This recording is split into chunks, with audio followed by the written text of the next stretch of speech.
Kerchinshay Trading Private Limited Company, a leading coffee producer and exporter in Ethiopia, says the upcoming 4th China International Import Expo will create a huge opportunity for coffee producing and exporting companies. Platforms, it's very helpful and will create a relationship with the buyers, with the roasters, and it will educate the China community about the difference of coffee.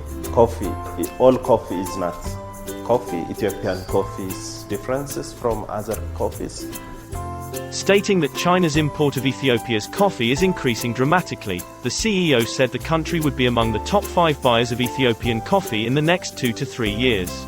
It's a dramatic change. We started 3-4 years ago exporting to China.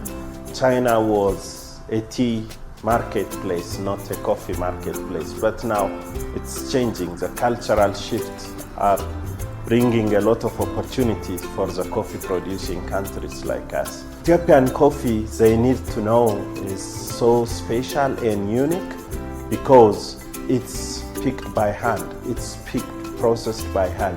Everything is handcrafted coffee. So the reason why we always demanding the price difference in Ethiopian coffee, it's because of the uniquity of the process, the uniquity of the production as well.